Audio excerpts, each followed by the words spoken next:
Let's begin now. Ladies and gentlemen, give it up for J. Period, who produced that intro. And one more time for Igmar Thomas in the cypher with DJ Rob Swift.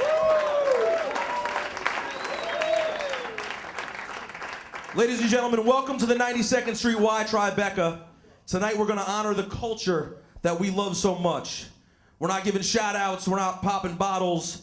We're going to learn and reflect upon one of the rawest elements of hip hop. I'm talking about Chris Martin, aka DJ Premier. It is the primary responsibility of a hip hop producer to present an MC with music that inspires them to rap. If this is the measure by which we are to judge the value of a hip hop producer's contribution, then DJ Premier can be considered no less than the greatest hip hop producer of all time.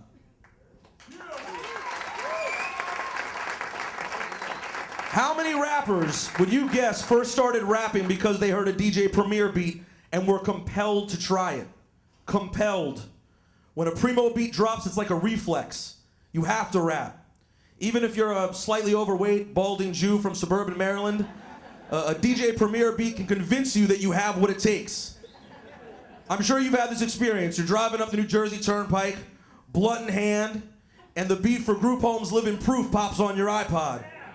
Suddenly your shoulders square, your entire spine starts to thrust forward violently with every crack of the snare, and everyone in the car knows it. You're going to try to freestyle.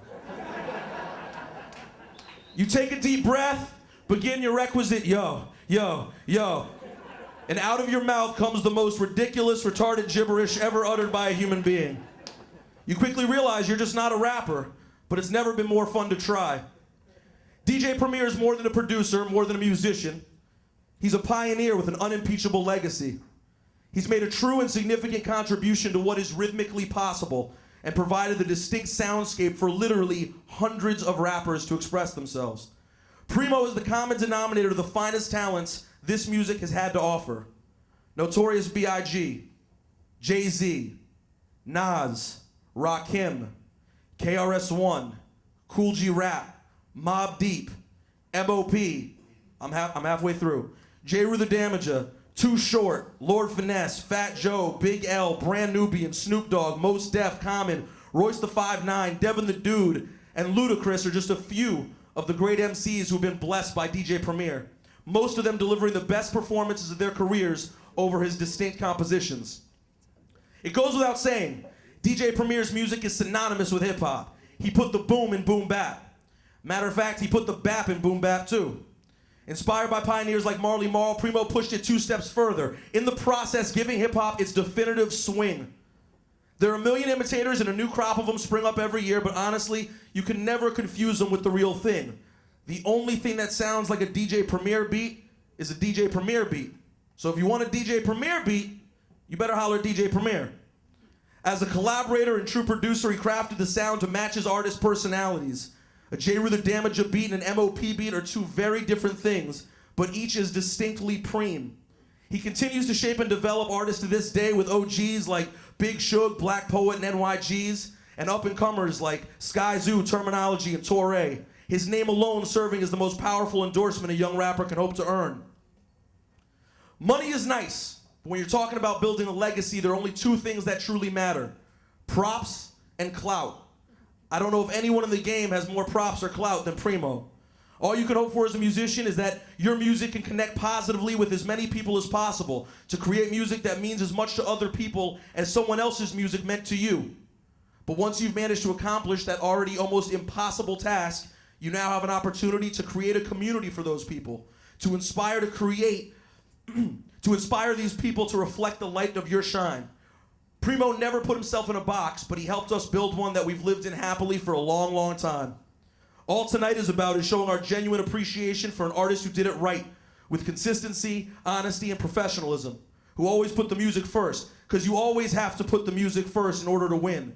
But perhaps most importantly, and I'm pretty sure Preem would agree with me on this, he's never had to compromise a single thing about him in order to succeed. And that's pretty much the definition of success as I know it. I don't need to be friends with all my heroes. All I can hope is that when I get a chance to express my admiration for them, they believe I'm sincere. On a Hard to Earn, Preem's former partner Guru said, Suckers be coming up to me on some bullshit. Motherfuckers just want to stand next to me and hang out. I never did that shit when I wanted to get on. All I ever did was give a motherfucker a pound, a compliment, told him my name, and I was out. Peace. So what up, Preem? I'm a big fan. Thank you so much for your music. Ladies and gentlemen, DJ Premier.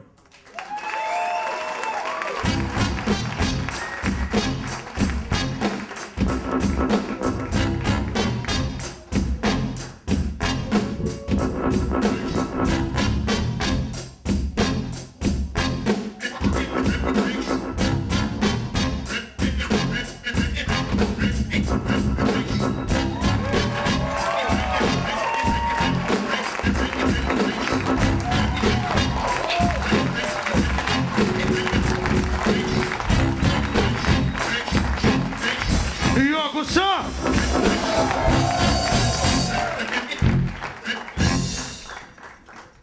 Preem.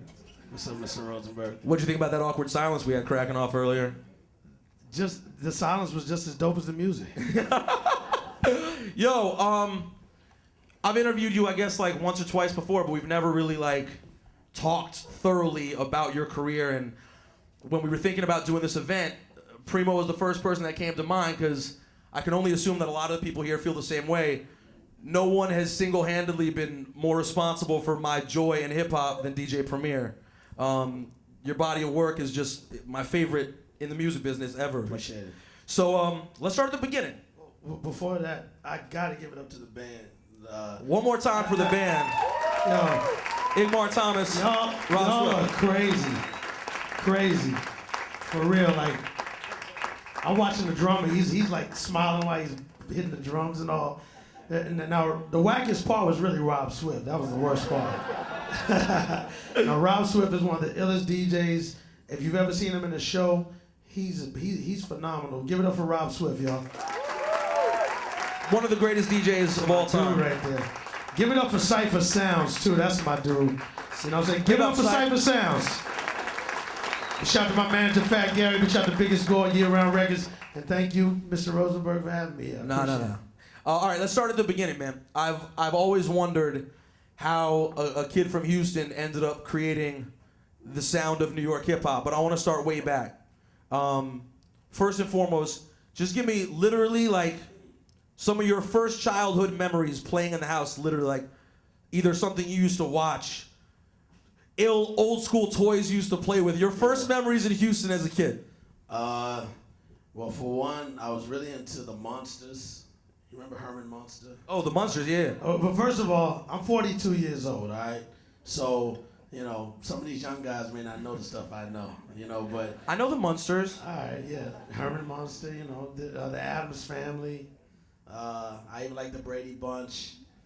You know what I'm saying? Good Times. I used to like All in the Family. I used to watch that with my parents. I used to really think Carol O'Connor was racist. You know what I'm saying? Because, you know, as a kid, you know, you think Archie Bunker's, well, he is real in the world that we live in because there are a lot of people that have that attitude. But, you know, it was a look in the face of society, you know. And again, we didn't have no rap music when I was a kid. So, you know, all we had was soul. It wasn't called R&B when I was a kid. It was called soul. So what was the first soul music that you were into and who got you into it? Anything that had Motown, or anything that had the Tamla label, which was Motown, or anything that had soul, which was Motown as well. You know, Glass Knight and the Pips was on soul, but it was Motown division.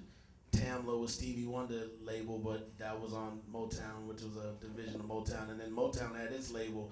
And as a kid, my mother had the record player, you know, that you put like 5 or 6 45s on it on a spindle, move the arm to support the records, and then when you hit start, the needle goes up, bumps the record drops down, and then the needle moves to the record. And I used to be like, how the fuck does this thing move over there like that? It's amazing. I'm blown away by technology that's 70, 120 years old, let alone the shit they have now. Yeah. So when did you first become aware of either the idea of being a DJ or hip hop? DJ's first. DJ always, was first. Always. Yeah. When are we talking about?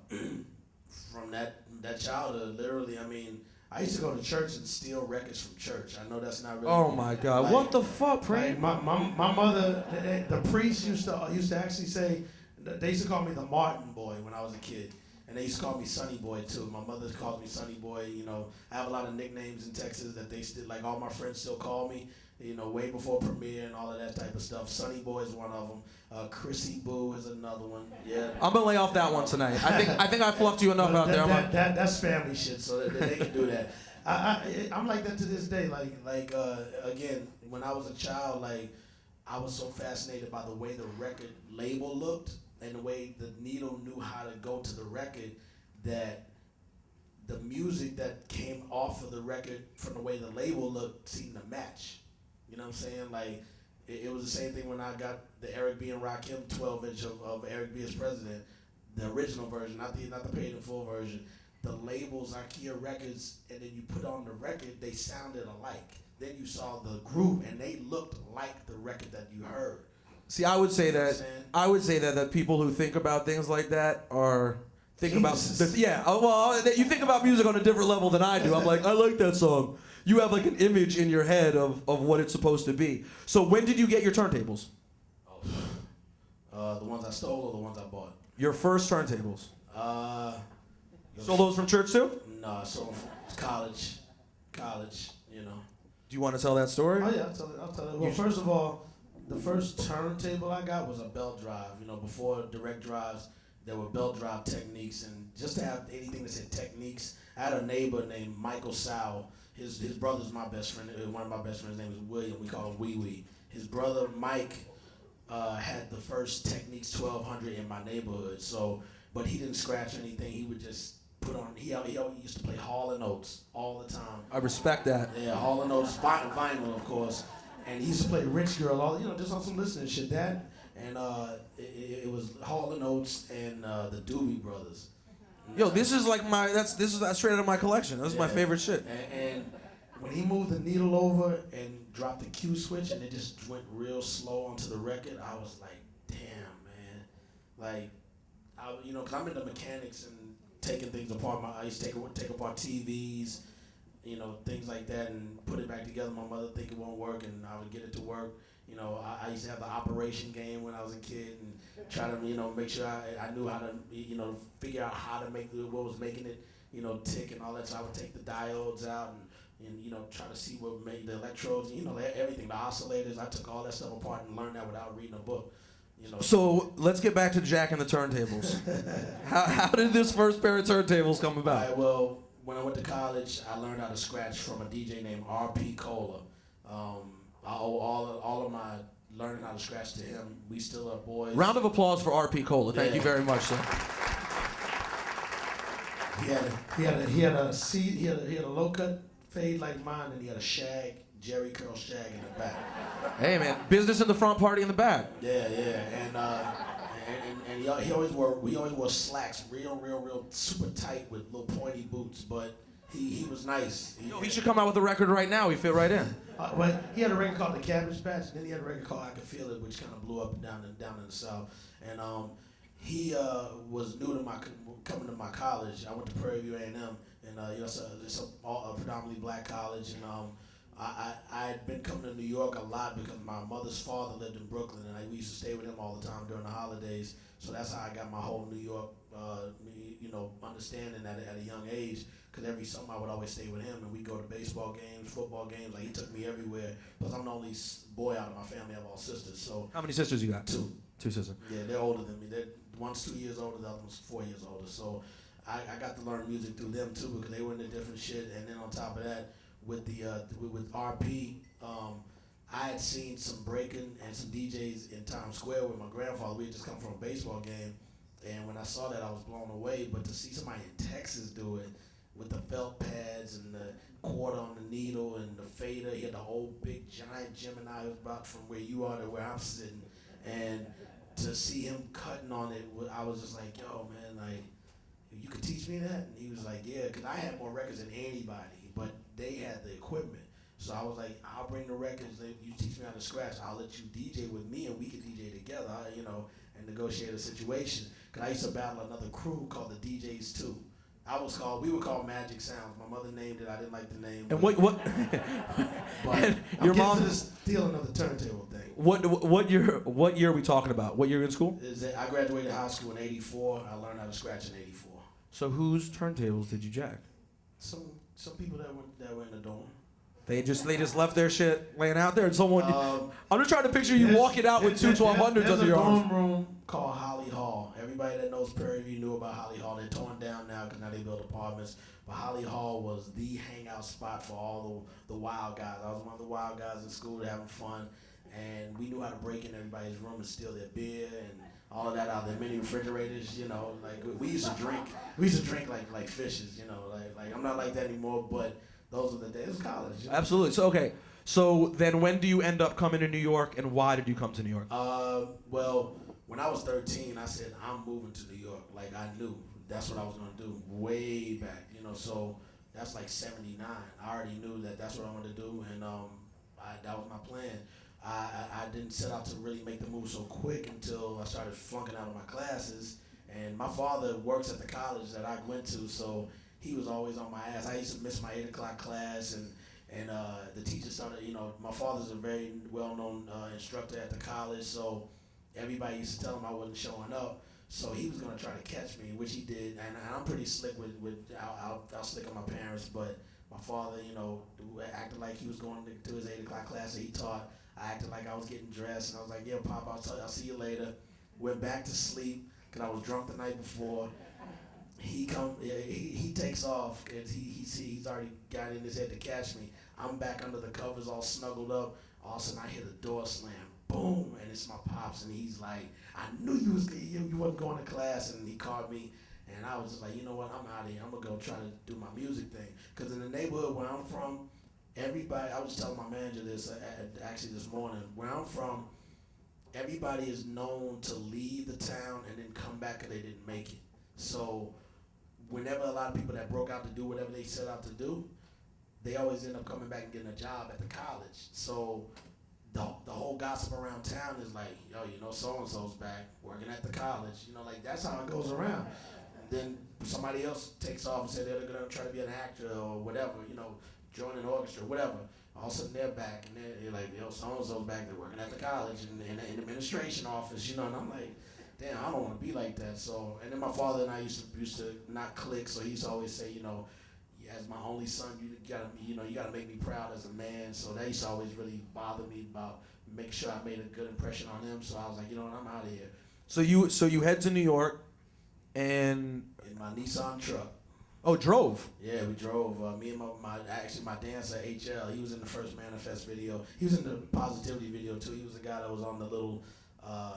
Puppet strings doing the little movements. That's HL Rock. He's still down with us and everything. And he used to rap in our band, Prairie View Marching Band. We had one of the illest bands. All that drumline shit really came from our school. You know what I'm saying? The Panthers. You saw that the Panthers were the band that won. They got a lot of that stuff from our band because our band gets down like hard body to this day. And when HL used to rap and do "I'm Bad" when that record was popping. He had his cousin and all his family lived in New York too, so he's like, I'll ride with you. And we rode in the pouring rain the whole way up 95, and all my records got soaking wet and damaged, all of them, like every one. They were in the back of the truck? Yeah, I mean, I was like, yo, I'm out. But I had a U-Haul, a little U-Haul trailer. Those didn't get damaged, but the ones in the truck weren't even covered. And to this day, I still have all those boxes in my storage because I won't let go of them. And they're all stuck together. I know there are DJs and record collectors in New York. I heard like, oh, that's fucking horrible. Yeah. All right, so how does it start then? Like, bring us up to how you started becoming DJ Premier in New York City. Who were the first people you linked up with, etc.? First, I hooked up with I call him Biggest Gordon. His name is Gordon Franklin. We were college buddies. We met in college, and he's from East New York. And my manager, Fat Gary, they grew up together. So. They ended up going to my college. I always had all the latest records because I worked at a record store. So when I was DJing one night at we call it the dining hall, everybody meets up there on Tuesdays and Thursdays, and it's just jam packed with all a lot of people just hanging out. When we get drunk, we call it getting full. We don't call it getting bent. We don't call it getting fucked up. We say, yo, I'm full. Full means fucked up. So everybody, it gets full at our school. Seriously, I don't know how people graduate, but they do. And I was playing Salt and Pepper, and I was playing Beauty and the Beat. Gordon walks up and goes, "Yo, you got Tramp?" And kind of like with an attitude, like if I ain't have the fresh. One of those testing the DJ motherfuckers. And I was like, "Yeah, I got it," you know, just to give the same type of, you feed it to me, I feed it to you back, and so I put it on and I started cutting it up and killing it, and he was like looking like, "Oh shit, this country motherfucker knows how to cut," you know what I'm saying? Cause to rewind a little bit, RP used to let me come to his dorm room every day and let me just practice, and once I learned the fundamentals of how to work the fader and how he was making it cut, I just started creating my own styles of cuts, you know. So, and then Marley started coming out with all these just one after the other, make the music with your mouth, and Nobody Beats the Biz, and you know, all the Shantae records and Craig G. I was just like, damn, man, he has a hip hop sounding so different. It wasn't so much bands and drum machines. He was like, it was almost like he took the band and just took their stabs and made beats out of that. So I was just like, how's he doing that? Like, where's he getting those sounds from? So all of that is what made me, you know, pretty much I'm not a biter, but to take his style and just twist it to where he wouldn't consider me a biter if he heard what I was doing. You realize DJ Premier just said in this room of people, "I'm not a biter." Don't worry, guys. Nah. I'm original. I'm true to this. Bet that. I think we know. So all right. So you link up with Gordon, and what the fuck happens in New York? How do we do? So when I decided to move, you know, Gordon wasn't doing good in school either. You know, so he was like, "Look, you can stay at my place for a little while, you know, until you get on your feet and get adjusted." So I ended up moving in with him, but HL came, and also my MC, his name was Top Ski. Top was from Boston, but he was just a cocky little bastard. I mean, we're still boys to this day and all of that, because he went to the military and left me behind. That's how I ended up with Gangstarr, because the offer was for me to get in Gangstarr when I was with my group, and I turned it down because I'm not gonna leave my boys. You know what I'm saying? So Wait, was he an original member? Was he? Our original group was called MCs in Control.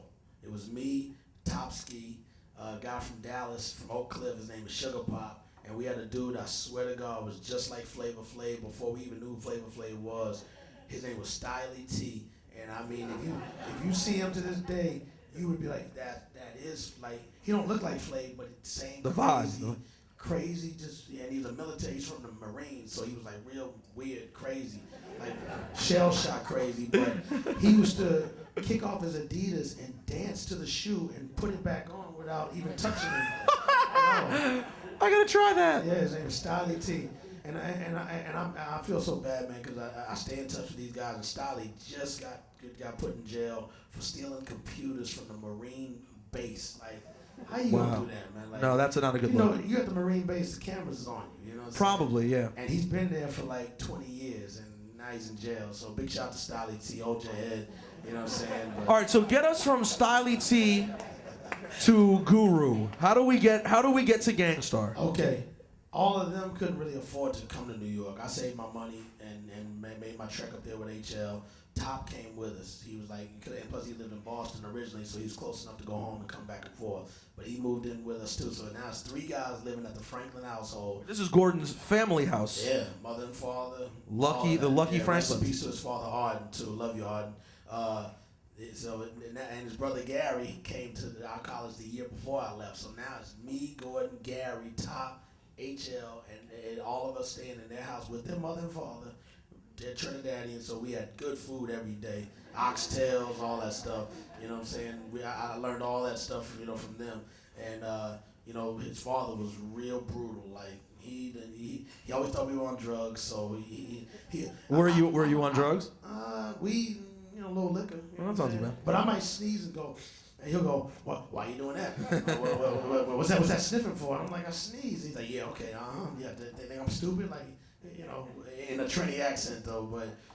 And then the next So you had parents. You basically had parents built into the house. Yeah, and he's like, yeah, you used to be in my house, you get a job, you know what I'm saying? So we had to get jobs. I ended up working at Young People's Day Camp. Anybody familiar with Young People's Day Camp? In All right. Yeah, me and Top ended up doing that, and we'd go to the work. We'd go to work at 8 a.m. high as hell and drunk off of Valentine 40s. And to take care of kids, like I can't. They're not still open, are they? Are they still in business? Yeah, they're still open. But you know what? No, that's no. I've seen 5 of the kids that we were counselors for. All of them have their own businesses and they're doing well. Yeah. Hey. Even the Annie Up video for Annie Up for MOP, all the gear they were wearing was one of the kids that were wearing his own clothing line. So they're all doing successful. Word up, and I appreciate that. My last job before doing all this shit was childcare too, and I was often high at work as well. So all of that happened while I'm still trying to shop my demos with MCs in control. We changed our name to ICP, which is called Inner Circle Posse, but there was a reggae group that had the same name. So, you know, we still toyed with it at the time because we were under the radar. But when I was working at the record store, right before I left, I started getting Wild Pitch records sent to me as promos, because back in those days, all labels would send a promo vinyl to the record stores because they want somebody to be able to say, oh, you know what, I'll take 10 of those, send me 10, you know what I'm saying? Which is, I was what you call a 12-inch buyer. So I'd be like, South Bronx, give me 15 of those, I can move them, you know what I'm saying? I knew how many to guesstimate. If Tone Loc Wild thing, I'll say, give me 40 of those because it was popping in Texas and it was a big record in the club. I'll say, give me 30 more, give me another 20. When it started to slow down, I say, give me 15. So all the hip-hop records from Jazzy Jeff and Fresh Prince, Girl Ain't Nothing But Trouble, the original, before they went to Jive, all that stuff I used to order. So we moved them so well, other independent companies in New York were calling me going, hey man, we heard you moving a lot of the vinyl from New York out to Texas. We want you to move our shit. So that's how Wild Pitch and us got connected. And my boy that got me the job, Carlos Garza, who's one of my best friends in the whole world, he told them about me. And then Stu Fine, the owner of Wild Pitch, was like, yo, man, I want to hear his demo. I was too shy to really shop my demo like that. It was more of a thing we did in the crib. I got all my demos, the ones that got me signed, but it was just some fun shit. And I was still scared to just let go of it. He snuck a copy of mine and dubbed it and sent it to them. They called me and said they liked it. But they were like, we don't really like your guys rapping on it. I was like, well, without them, you're not getting me. And they were like, well, have you... Classic premiere. Yeah, man. And with Gangstarr, the original members of Gangstarr was really Big Suge, Damo D-Ski, Guru, and the DJ's name was Wanna Be Down. Which it was spelled the number 1, the number 2, the letter B, and the word down. Wanna Be Down. Yeah. And his brother was Gangstarr T. He was a street dude in the hood. They got the name Gangstarr from him, but and Guru was like, yo, I like that name Gangstarr T. But I want to use the word Gangstarr. And T was like, yo, go ahead. You know, he said, I'm gonna add another R to it. He's like, all right, it's cool. You know, I ain't mad at that. And that's how Gangstarr became the name. They were going back and forth to New York, but being that they were from Boston, they were waiting for the money to come. And on the independent level, even to this day, money doesn't come like that. So this is before majors were really jumping in. So they would only show up whenever there was a gig with some money. Other than that, Guru was doing all the walking the dogs by himself. You know what I'm saying? So he was like, why should I pay y'all? And y'all are only coming to New York whenever there's money. But I'm in here trying to, freestyle. I'm trying to jump in ciphers. People are dissing me. Like, a lot of people were dissing Guru back then. It's laughing and saying he has a funny voice. And, He came from Boston down here. Yeah, that too. He's from Boston. I mean, even when he was with Flavor U and they're trying to get down with them, and they were like making fun of his name. What's your name? Gangbang? Gango? Stuff like. I mean, he told me all this stuff. I mean, if I was there, I would have punched somebody in the face, but I wasn't there then. So, he just got a lot of doors slammed in his face, and my MC kind of got frustrated because we kept trying to update our demos to get them to like us. They even paid for us to even do sessions. And they still didn't like him in a nice studio to make his voice sound better. They said, we just don't like him. So he went to a recruiting officer and said he wanted to join the Navy. I thought he was just bluffing. About a week later, the recruiting officer came to the house, rang the bell. I happened to be there that day. And they said, we're looking for Theodore Campbell. And I was like, for what? And he's like, he enrolled in the Navy and we're coming to take him today. And I'm like, for real? That ain't hip-hop. I said, yo, Top, you leaving? He said, yeah, man, I'm tired. This shit ain't happening. And I'm out. And I was like, but what am I going to do now by myself? Everybody's gone. HL's gone. HL's still around, but he don't rhyme like that anymore. And I'm just by myself. So that's when I called Stu back and said, yo, I'm by myself now. If you still want me, I'm available. And that's when he paired me with Guru.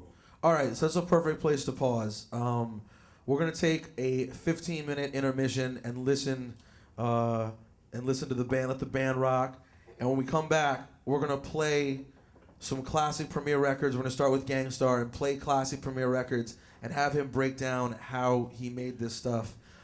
If you look around, there are index cards on tables and pens. If anyone has questions they want me to ask DJ Premier, just feel free to grab the pen, write your name, where you're from, whatever your question is for Premier, and Jen the intern or Dominican Drew will come pick it up. And when we come back, we're gonna get into Gangstarr, the outside production, and everything. Ladies and gentlemen, DJ Premier, grab a drink, hang out. Igmar Thomas and the Cypher. You didn't think they had this, did you?